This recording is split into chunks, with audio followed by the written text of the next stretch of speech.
그걸 생계로 살아요. 그러니까 하나님을 믿는다고 하는 집안에서 우상숭배 만들어가지고 여기다 팔습니다. 이 아이가, 그 노인이죠. 이 아이가 이게 아니라는 걸 생각합니다. 이걸 어떻게 해야 되느냐? 하나님을 섬긴다고 하는 우리 집에서 다른 집에 우상을 만들어서 팔면 되겠냐는 얘기죠. 그 늘 이게 마음이 걸려서 있는데 하루는 그 아버지가 잠깐 외출하고 올 테니까 지금 금방 만들어 놓은 우상들이 집에 있어서 그걸 좀 잘 봐달라고, 만지지 못하게, 혹시 누가 도둑질을 하지 못하고, 너무 좋은 거니까. 근데 아버지가 출퇴하고 났는데 마침 옆집에서 음식을 만들어 가지고 좀 잡숴보라고 가져온 겁니다. 이때 이 노인 아이가 지가 떠올랐습니다. 그래서 그 음식을 갖다가 앞에 놔두고 망치를 가지고 와가지고 아버지가 귀하게 만드는 그 우상들 다 때려 부셨습니다. 다 부셔놨어요. 그래 놓고 그 중에서 제일 큰 우상한테 망치 갖다 손에다 묶어놨습니다. 이제 그리고 어느 정도 시간이 이제 가서 아버지가 와서 우상을 팔러 나가려고 열어봤는데 난장판이 된 겁니다. 이 아버지가 화가 나가지고 이게 잘 지키라 했더니 이게 뭐냐고 노발대발 하신 겁니다. 그랬더니 이 아이가 하는 말이, 아버지, 아까 이 안에서 막 시끌벅적한 소리가 나서 내가 들어가 봤더니 그 옆집에서 음식 갖다 놨더니 서로 먹겠다고 싸우더라고. 그러더니 저게 제일 큰 저 우상이 망치를 들고 오더니 거기 있는 조그마한 우상들 다 때려 부시더라는 거예요. 그래서 지금 이게 다 부서져 가지고 있는 거라고. 그랬더니 아버지가 뭐라고 하냐면, 야 이놈아, 무슨 우상이 밥을 먹으며 무슨 우상이 움직이냐. 그 말 끝에 이제 이 아들이 옳았구나, 잘 됐구나. 그래서 그 아버지 앞에 무릎을 탁 꿇고, 하나님을 믿는 우리 집이 이래서 되겠습니까? 말도 못하는, 먹지도 못하는 우상 팔아가지고 사는 것이 하나님 믿는 백성이 해야 될 일입니까? 아버지가 그만 멈추시죠 라고 간절히 무릎 꿇고 이 아버지에게 요청을 했습니다. 그러고 보니까, 생각하니까 하나님을 믿는다고 하면서 우상 숭배하고 우상 파는 우리 집안이 자기도 이상하더라는 거예요. 그래서 곰곰이 생각하다가 세월을 두고 난 다음에 그 동네를 떴습니다. 여기 있으면 안 되겠다, 이것 계속 팔아서 욕심내가지고 팔 욕심이 생기니까 이 동네를 떠나자 라고 해서 아주 먼 나라까지 떠나게 됐습니다. 그 사람 이름이 누구죠? 기억나시나요? 아브람. 아버지의 이름은 데라입니다. 그 아이의 이름은 아브람이에요. 그래서 그들이 간 곳이 갈대아 우르라는 곳을 떠나서 하란이라고 하는 지역입니다. 갈대아 우르는 지금은 이라크 지역입니다. 이라크 지역에서 하란이라고 한다면 터키 지방으로 이주하게 되는 배경입니다. 우상 숭배하던 그 집안들이 모든 걸 결단하고 하나님 섬겨보겠다고 떠난 곳이 오늘 본문의 말씀인 거예요. 한번 읽어보도록 할까요? 시작. 세상과 구별된 예배자의 삶을 삽시다. 한 번 더 시작. 세상과 구별된 예배자의 삶을 삽시다. 옆 사람에게 좀 권해보시죠. 세상과 구별된 예배자의 삶을 삽시다. 그게 청색 글씨도 한번 읽어볼까요? 시작. 이사 감사 예배, 각종 기념 감사 예배, 각종 명절 감사 예배. 예배는 감사 예배, 기념 예배가 있는 것이 아니라 감사 예배. 기억해야 됩니다. 예배는 기념하는 게 아니고 하나님께 감사 예배 드리는 거예요. 이사하고 난 다음에는 하나님이 우리 이사하게 주셔서 감사합니다. 생일을 맞이하면 생일을 맞이하게 주셔서 감사합니다. 회갑을 맞이하면 회갑을 맞이하게 주신 하나님께 감사합니다. 그래서 반드시 그런 기념 예배는 뭐가 되야 하면 감사란 말이 들어가는 거예요. 기념 예배가 아니고 감사 예배. 그 75세의 노인이라고 그랬죠. 그 노인이 아브람 사라입니다. 그가 어디서 태어났냐면 오늘 장세기의 그 11장에 보면은 하란에서 태어났다며. 70세에, 아버지가 70세 되던 해에 아브람과 그 형제들이 태어납니다. 그리고 이 아버지 데라가 몇 세에 죽냐면은 하란에서 205세에 죽습니다. 숫자 계산을 좀 해보세요. 70세에 아버지가 70세에 아브라함이 태어났습니다. 그러면 아브라함이 하나님께 부름을 받는 나이가 아까 몇 세에 있었어요? 75세. 그러면은 아버지의 나이가 몇 살 때? 아버지 몇 살 때? 145세 때. 아버지가 살아있는 145세가 되는 해에 하나님이 아브라함을 부르는 거예요. 어디에서? 갈대아 우리예요? 하란이에요? 하란에서 부르는 거예요. 아까 얘기했잖아요. 이미 갈대아 우리에서는 하란으로 왔다고요. 145세가 되는 해에 있었습니다. 그러면 이 하란이, 아니 데라가 205세에 죽었으니까 적어도 아브라함이 부름을 받을 때는 몇 년을 더 살았어요? 데라가 60년을 더 살은 거죠. 계산되시나요? 하란에서 데라는 그 가족을 데리고 살고 있었고 145세가 되는 그 해에 아브라함은 75세가 돼서 자기의 가족을 이끌고 가나안 땅으로 오게 되는 겁니다. 가나안에 정착했을 때 데라가 죽었어요? 안 죽었어요? 아직은 살아있는 거예요. 적어도 60년은 살아있는 거예요. 이 본문에 나오지 않았지만 그렇다면 여러분, 우리가 이제 명절이 되면 고향을 떠났다가 고향에 계시는 부모님을 만나러 가야 한가요? 안 가는구나. 여기는 우리 교인들은 크게 많이 안 가더라고. 고향 떠나서 부모님이 계시면 명절 때 되면 어때요? 찾아가죠. 그런 걸 유추해 보면 아브라함도 비록 가나안 땅에 왔을 때 60년간 아버지가 하란 땅에 살아 계시거든요. 그러면 찾아가서도 인수도 할 수 있다는 겁니다. 물론 이 거리가 굉장히 먼 거리기도 합니다. 직선거리 한 480km 정도로 되는 거리고요. 아브라함이 걸어온 길은 한 700km 정도 되는 거리를 걸어오게 돼요. 700km 이상이 됩니다. 그때 하란에 살고 있는 아브라함이 75세에 하나님이 부릅니다. 그게 장세기 12장이에요. 이 말씀은 읽어보죠. 1절인데요. 시작. 여호와께서 아브라함에게 이르시되 너는 너의 고향과 친척과 아버지의 집을 떠나 내가 내게 보여줄 땅으로 가라. 그래서 고향은 어디일 것 같아요? 아브라함의 고향이 갈대아 우르예요. 친척들은 갈대아 우르에도 있고 하란에도 있고 아버지 집은 하란에 있고, 그러니까 그 어떤 곳으로 가지 말라는 거예요.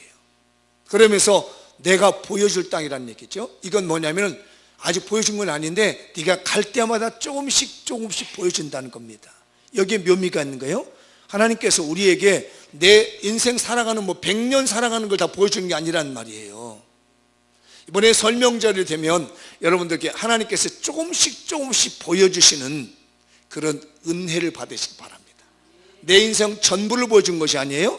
이건 갖다 히브리에서는 미완료라고 합니다. 아직 완료되지 않은 겁니다. 조금씩 1년 보여주고 1년 가르쳐주고 한 달 가르쳐주고 1개월 가르쳐주고 내가 어떻게 살 것인지 하나님께 예배 드릴 때마다 나에게 감동을 주시는 거죠. 그때마다 준단 말이에요. 우리 평생을 한꺼번에 보는 것은 이교도적입니다.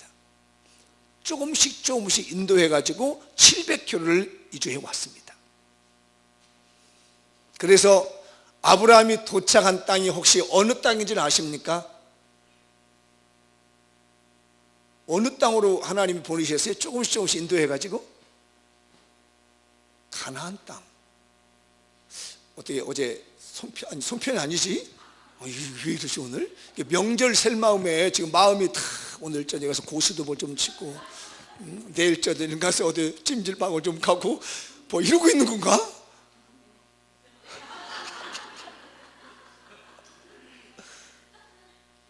그래도 오늘 설교는 듣고 가야 돼. 그래도 예배는 제대로 들어가셔야죠. 옆 사람한테 시골 가더라도 예배는 제대로 들고 갑시다.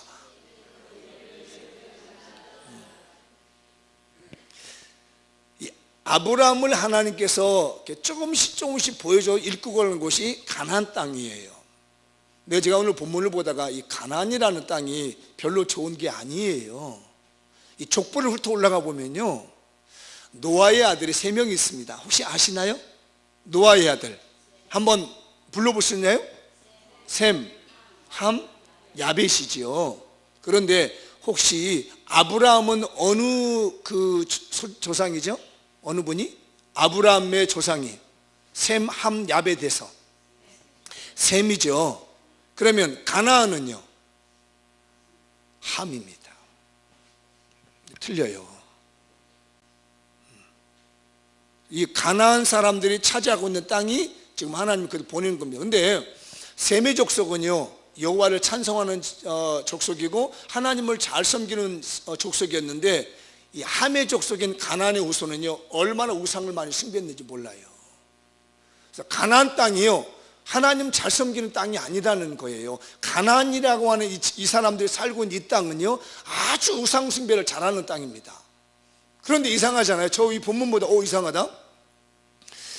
갈대아 우르에서 우상 숭배하는 것이 싫어가지고 이 땅을 떠서 하란으로 갔단 말이에요. 우상 숭배하기 싫어서 떠난 곳이었는데, 하나님이 다시 우상이 득실거리고 있는 가나안 땅으로 보냈다는 게 좀 이상하더라고요.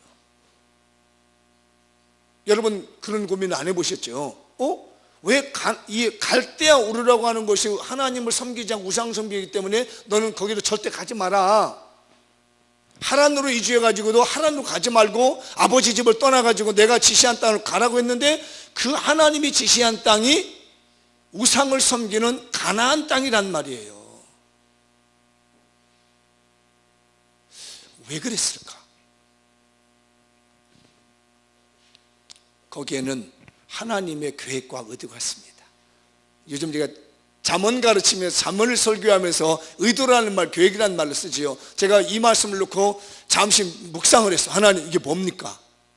아니 분명히 가나안 땅은 너무너무 우상 숭배하는 것이고, 셈족과는 거의 원수처럼 살고 있는, 교류도 하지 않고 있는, 벽을 쌓고 있는 이 집안에 왜 하나님께서는 그 갈대아 우러가는 우상 숭배 자리에서 뽑아 올리셔가지고 다시 가나안 땅에 집어넣습니까? 저는 이게 이해가 할 수 없습니다. 이런 것과 똑같아요. 예수 안 믿는 사람이 내 예수 안 믿는 게 너무 지겨운데 더 극심한 예수 안 믿는 집으로 시집을 간다든지 장가를 가는 것과 똑같은 거예요. 우상 숭배가 싫어가지고 떠나왔는데 다시 극심한 우상 숭배하는 그 장소를 보낸 이유가 뭐냐는 얘기죠. 제 머리는 이해가 안 되더라고요.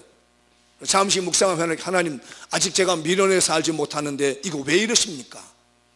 분명히 내가 지시하는 땅이라면 복을 주리라고 했는데 이 땅이 무슨 복을 받는 땅입니까? 우상 숭배하는 땅이고 철천지 원수와 같이 살고 있는 이 땅에 왜 보냅니까? 그럴 때 제가 알고는 이 짤막한 지식을 가지고 하나님이 저에게 가르쳐 주시더라고요. 지도를 한번 머릿속에 그려봐라. 머릿속에 있는 지도는 제 머리에 알거니까. 보시면 이라크라고 하는 지역이 동쪽에 있고, 하란은 약간 이 가나안 땅의 북쪽에 있습니다. 아까 말했죠, 터키 지역이 있습니다. 그리고 이 가나안이라는 지역은 이제 지중해 연안에서 가장 좋은 그 지역이에요.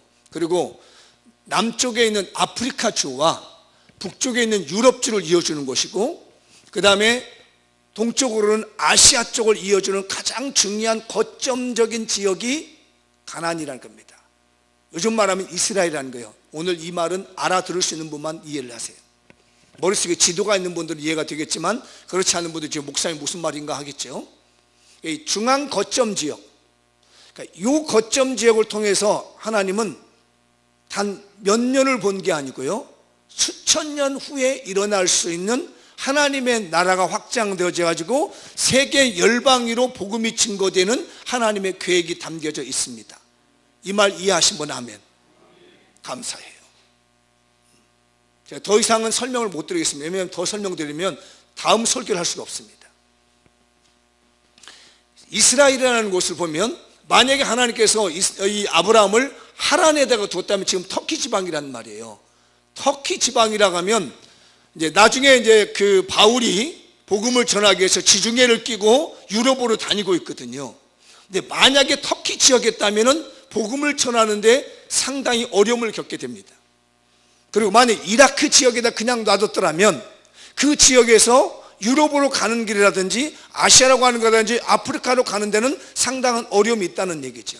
그러니까 지구를 딱 지도를 펴놓으면 지중해라고 해가지고 그 가장 중점적인 그 가장 핵심적인 나라가 이스라엘의 나라가 되는 거예요. 그래서 이 곳에다가 하나님께서 나라를 세우고 이곳에다 믿음을 세우게 되면 세계 열방의 복음을 확장하는데 가장 중요한 거점 도시가 되며 거점지가 될 수 있다는 걸 하나님은 미리 수천을 내다보신 거예요. 할렐루야.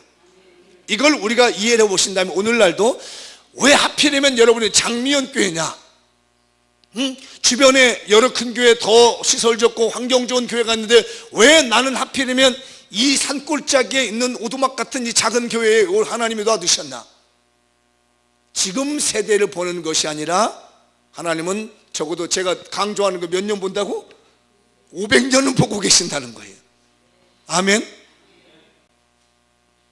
하나님께서 그 우상이 들끓거리고 있는 가나안 땅에 집어넣은 이유가 현재는 이곳이 우상 숭배의 장소이고 형제는 들들하게 하나님 섬기지 않는다 할지라도 이곳에 아브라함을 보내서 거기에 믿음의 제단을 쌓고 하나님께 예배드리게 된다면 후대에 이르러서 세계 열방의 복음을 증거할 수 있는 지역이 가장 좋은 지역이 이곳이 아니겠는가 라고 하는 하나님의 의도가 담겨져 있었고 그곳에서 신앙의 명문가의 다윗과 같은 사람들이 나오게 되고 그곳에서 솔로몬 같은 신앙의 인재들이 나오게 되는 그 거점의 지역, 지금은 눈에 보이면 우상숭배 지역이지만 지금 보면 갈대아 오르나 이 가나안 지역이나 별발 다른 것이 없지만 미래의 사회에 진행되어 갈 때는 하나님의 놀라운 계획이 있는 것이죠. 우리 그 인천 송도가 신도시가 있습니다. 옛날에 저희가 저렇게 대단한 도시가 나오라고 생각했습니까? 상상 못했잖아요. 불과 30년 전만 해도요. 이게 하나님의, 물론 송도가 하나님 계획이라는 그런 어떤 큰 거점을 생각을 본다면 가능하겠지만 하나님이 오늘날 나를 이 자리에 세워놓는 것, 우리 집안 이렇게 만들어 놓는 것, 이런 형태로 놔두는 것이 오늘만 보지 말자는 거예요. 하나님이 계획하고 있는 의도가 있다는 얘기입니다. 옆 사람에게 축복 한번 하시죠. 하나님께서 당신을 향한 계획과 의도가 있습니다. 뒤에 분에게도 시작. 하나님께서 당신을 향한 계획과 의도가 있습니다. 제가 이 말씀을 저희 집안도 한번 봤거든요.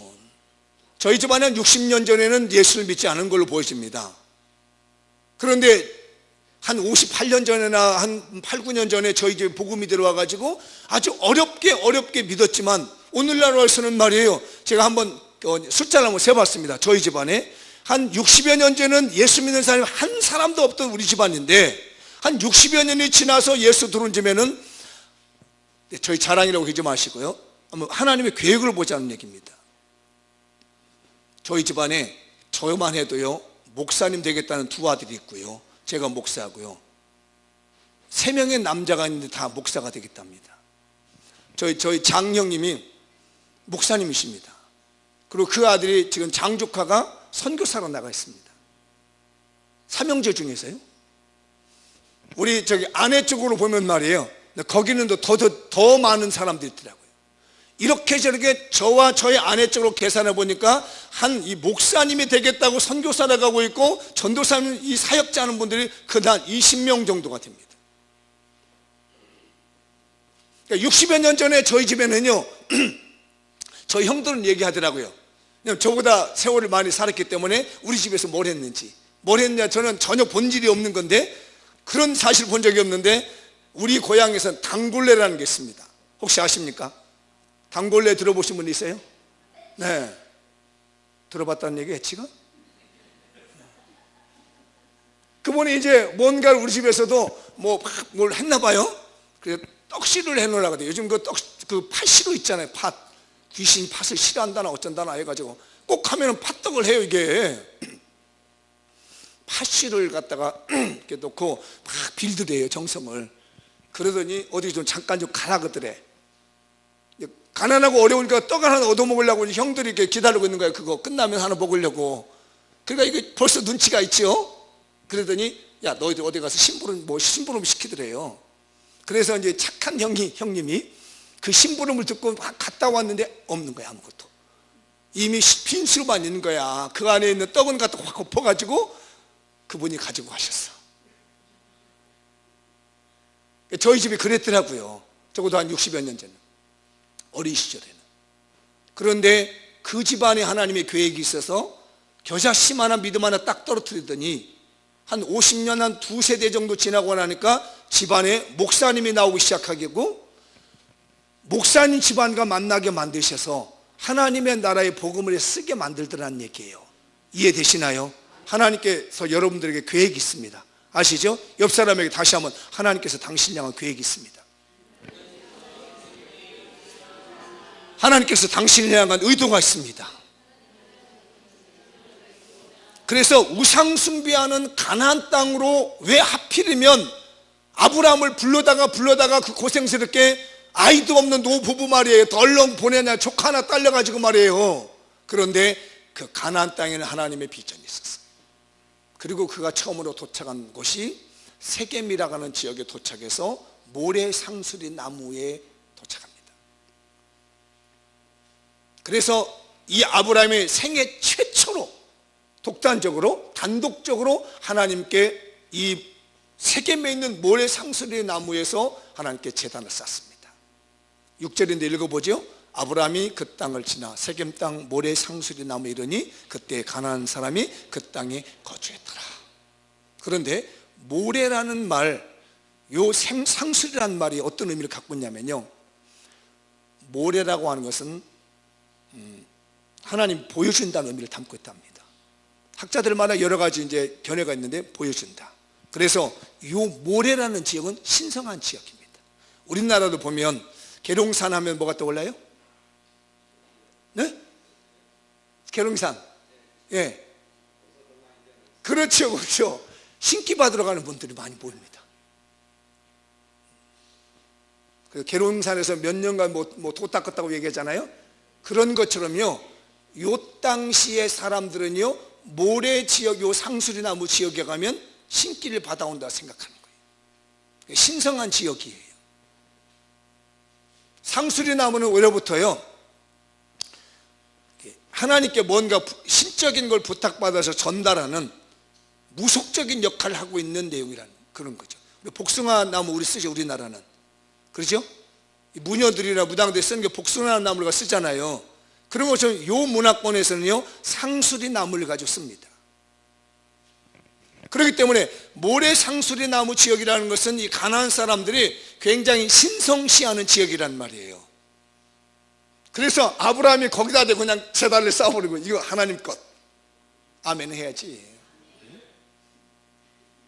가나안 사람들이 우상 숭배하는 신성시하는 그 지역에다가 냅다가 하나님께 제단을 쌓고 여호와만을 위해서 하나님께 예배를 드려버리는 거란 말이에요. 믿음의 용기가 있는 거죠. 어떻게? 여러분들 집에 가서 뭐 해야 돼? 그러니까 냅다 예배를 드려버리는 거야. 이번에 설날에 언제가 제가 말씀드렸죠. 오늘 좀 아주 목회를 크게 하신 목사님인데 전도사 시절에 결혼했는데 그 처갓집 예수를 안 믿는 집안이 돼요. 아마 이 얘기 들은 분도 있죠. 그래서 제사상을, 차례상이죠. 명절 때 하는 건 차례상이죠. 쫙 차려놓고 이제 있습니다. 그런데 다 절을 하더라는 거예요. 그때 성령님께서 이 전도사님, 젊은 패기 있는 전도사님에게 음성이 들어서 걷어차 그러더래요. 그러니까 다들 지금 차례상 차려놓고 넙죽들 절하는데 갑자기 전도사님이 그냥 걷어차 하니까 그냥 이 차례상을 발로 걷어차 버린 거라. 그러니까 이 차례상이 그냥 붕 뜨잖아요. 엎드려! 그러더래요. 그래가지고 그 자리에 쫙 엎드렸다는 거예요. 순간적으로 일어난 일이잖아요.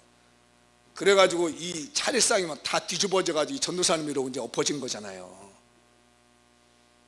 그러고 가만히 있어. 이제 큰일 나는 거예요. 이거 사이 죽은 거야 이제.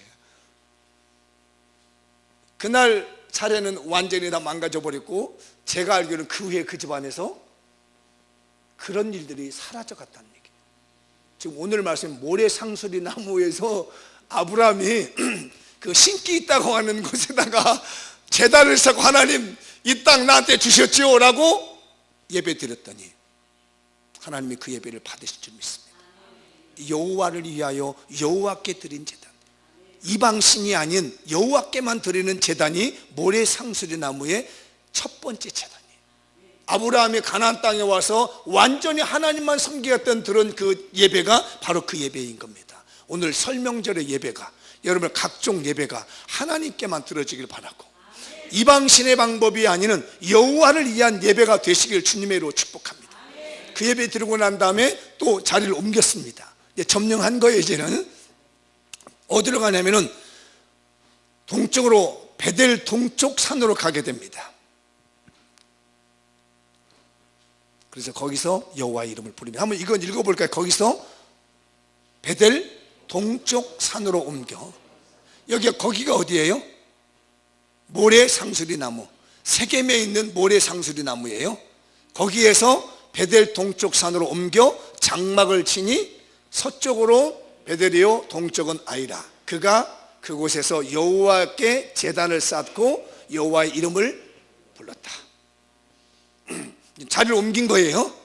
모래상수리 나무 너희들에게 신기가 있어? 그러니까 하나님이 야 내가 너한테 나타나서 내가 원하는 네 땅을 네 자손에게 주겠다니까 제단을 쌓은 거지요.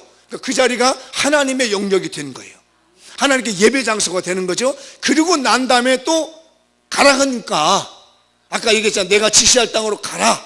그러니까 성령의 인도함을 받은 이 아브라함이 또 옮겼습니다. 베델 산으로 갔습니다.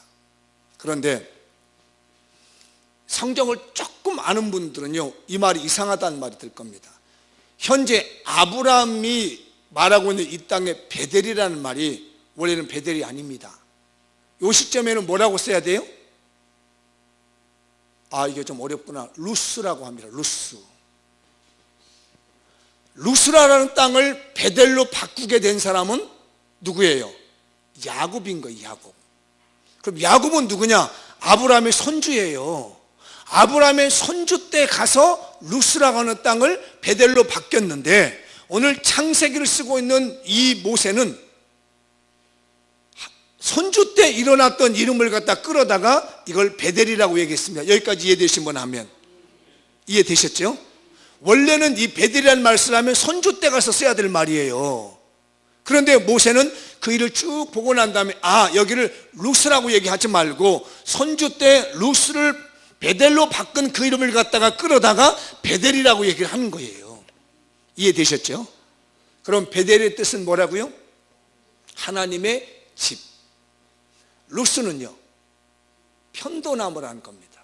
우리말로는 살구나무라고 번역을 했습니다. 루스라는 말이 히브리어로 루스나 사케드라는 말은 살구나무라고 번역하는데 이건 우리가 잘 이해를 못한 부분이에요. 옛날에 이 성경 용어를 만들 때, 번역할 때 용어를 만들 때 우리나라에는 아몬드라고 하는 나무가 없었습니다. 아몬드라고 하는 말이 나온 지가 얼마 안 된 것 같습니다. 몇 년이나 되시죠? 아몬드 나오게 된 거요. 한 30년 가까이 되나요? 그러죠? 우리나라에 한 3, 40년 전에 저 어릴 때는 아몬드란 말 몰랐습니다. 아몬드가 외국에서 수입되면서부터 그냥 뭐라고 멸할 수 없으니까 아몬드 얘기합니다. 그걸 갖다 우리는 편도라고 하고, 그거를 우리는 살구라고 번역해요. 비슷하니까. 살구씨하고 아몬드씨하고 좀 비슷하잖아요. 그래서 그 비슷하니까 그냥 살구나무 했습니다. 원래는 아몬드입니다, 이게. 근데 아몬드가 준 그 살구나무가 주고 있는 이 루스나 사케드가 주고 있는 단어의 의미가 뭐냐면은 부활을 상징하고 있거든요. 새로운 생명을 얻는다는 겁니다.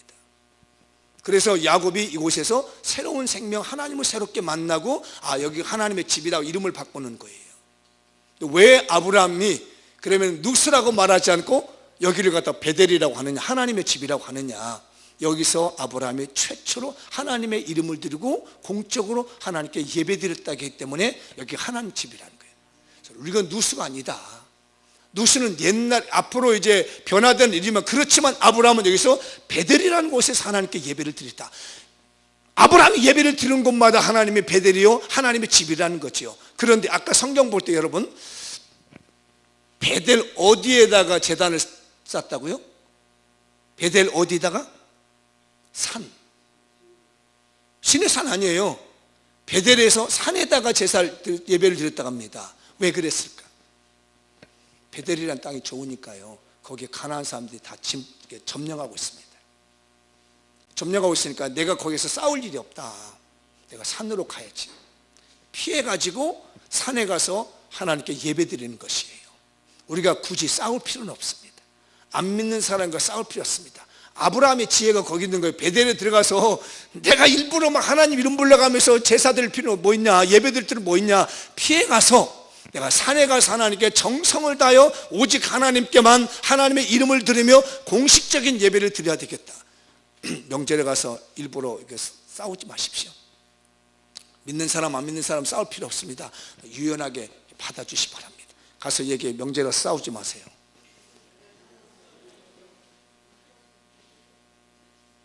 싸우지 말아요.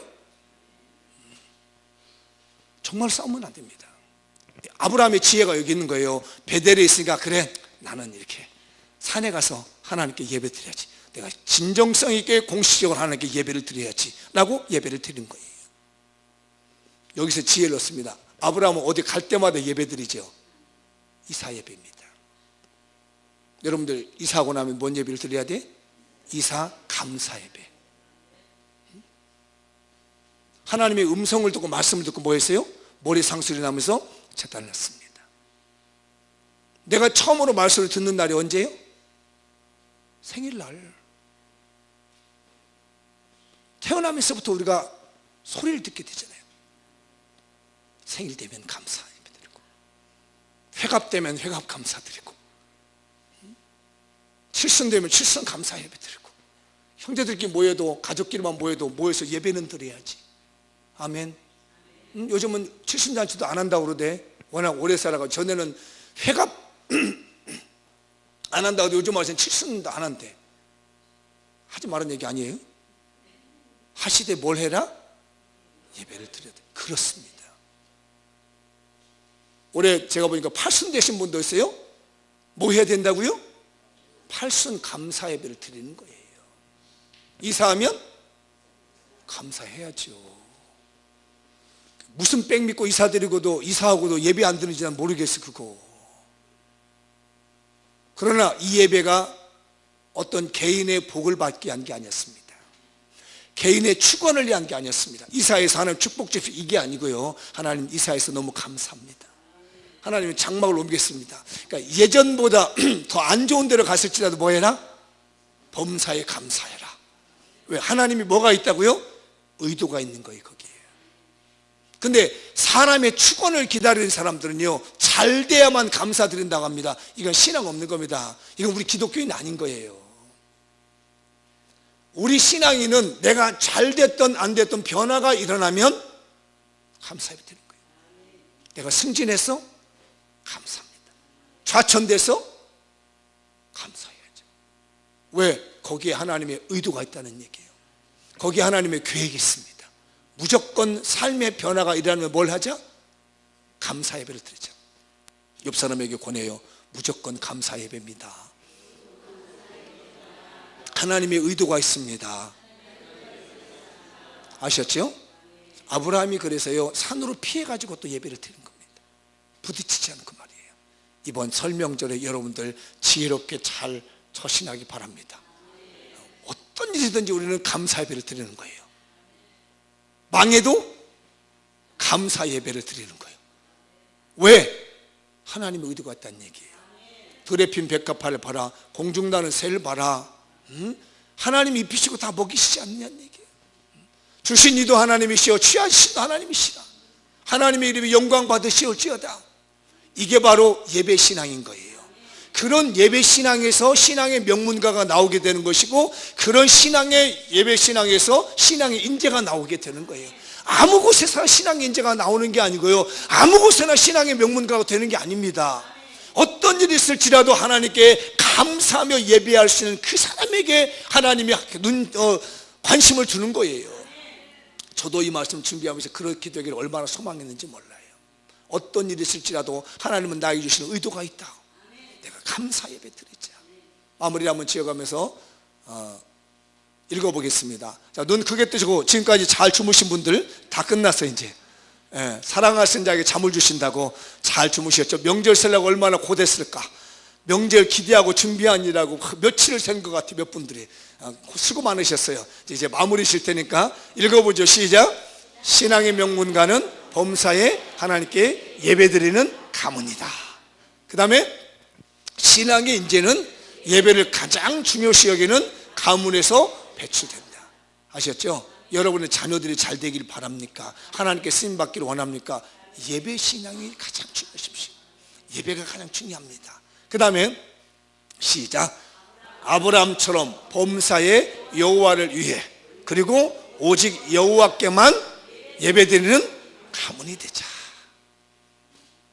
저희 집안도 그렇게 비나이다 떡시로 갔다고 비나이다는 집안이었는데, 싹 바뀌고 나니까 하나님께서 하여튼 명문가 만드시려고 하는 것 같고, 신앙의 인재를 배출하시려고 하는 것 같고, 조짐이 보이고 있어요. 아멘? 아멘 하시면 질투하나 봐. 자, 뒤에 또요. 내용이 길지요. 하고 싶은 얘기 다 여기다 넣습니다. 시작. 생일 감사 예배, 돌 감사 예배, 결혼 감사 예배, 승진 감사 예배, 회각 감사 예배, 칠순 감사 예배, 이사 감사 예배, 설 명절 감사 예배, 추석 명절 감사 예배 등등 수많은 기념 감사 예배들을 드리되, 자신의 축원이 아닌 하나님을 위해 감사 예배를 드리자. 자기 축복받고 자기 잘 되고자 하는 예배가 아니라 하나님이 주셔서 감사하다는 하나님을 위한 예배가 되어야 됩니다. 마지막 하나 마무리 짓죠. 시작. 이번 설 명절에도 예배에 성공하여 다윗과 같은 신앙의 명문가, 솔로몬 같은 신앙 인재를 배출하자. 아멘.